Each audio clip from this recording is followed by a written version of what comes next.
el por qué, para salir de ciertas confusiones, el por qué Israel no cree en Jesús, el por qué el judío, como le saben llamar, no cree en Jesús. Pero en realidad se debería decir Israel, porque Israel comprenden las 12 tribus de Israel, tanto la Israel que está en su territorio como la Israel que se encuentra en la diáspora, en el mundo, en el exilio. ¿Por qué el judío no cree en Jesús como Mesías? No cree en Jesús como Dios.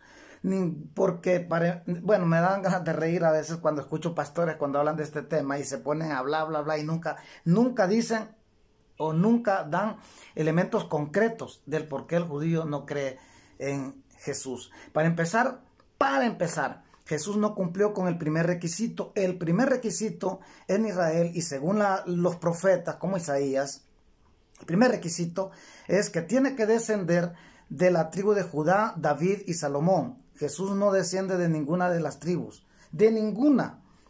Pues yo no le veo de dónde descienda.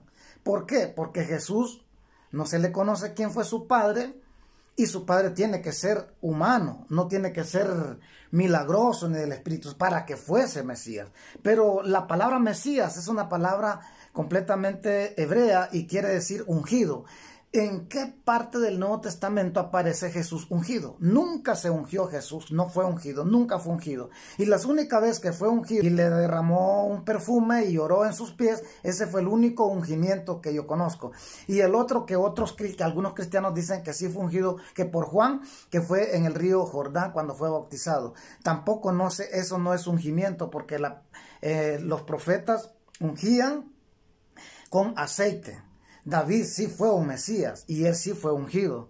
Entonces, por ese requisito, Israel no cree en Jesús como Mesías, porque para empezar no fue ungido, segundo no desciende de Judá, David y Salomón, no tiene descendencia paterna, y tercero, Jesús no cumple ninguna profecía. Bueno, no cumple la primera, no cumple las demás. Entonces, aunque el cristiano dice que cuando él regrese va a terminar de cumplir las profecías, sería tonto o ilógico pensar que una vez que ya murió y ya otra vez que regrese, entonces él va a venir a cumplir ¿quién lo va a ungir? Entonces, que si no fue ungido, ahora ¿quién lo va a ungir?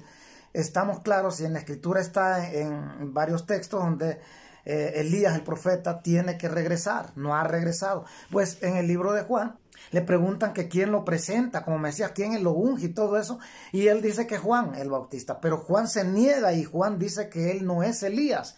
O sea, muchos creen que Juan es el Elías en el espíritu, pero no existe en la Biblia hebrea Elías en el espíritu. Tiene que venir Elías en cuerpo y carne, no tiene que venir en el espíritu. Entonces, Isaías 11 te da todas las características de un verdadero Mesías. Y un verdadero Mesías, según los profetas, o un Mesías, según los profetas y según el Tanaj, no tiene por qué ser adorado, ni tampoco tiene por qué sorprender con milagros. ¿Me están entendiendo? En ese caso, Jesús vino, sorprendió con milagros. En ese caso, Jesús vino y, no creen en mí, mira, y sanaba. Y no es eso con lo que él tiene que demostrar que es un Mesías enviado de Dios. Entonces, llegamos a la conclusión de que Jesús no es hijo, no es Dios y no es Mesías. En ninguna parte de la Escritura, ninguno de los profetas han dicho de que Dios va a venir en carne, de que él va a venir y se va a encarnar. Ningún profeta dijo eso. Aparte, o es Mesías o es Dios. O es Mesías o es hijo. Pero Oseas 11:1 y Éxodo 4:22 dice que Israel es el hijo amado del Creador. No aparece ningún Jesús como hijo de Dios en la Escritura, no aparece. Entonces, por este simple motivo, es que Israel no cree en Jesús como Mesías. De hecho, yo no creo en Jesús como que es el Mesías. No fue ungido. La palabra Cristo también quiere decir ungido, pero es una palabra griega. Jesús no fue ungido.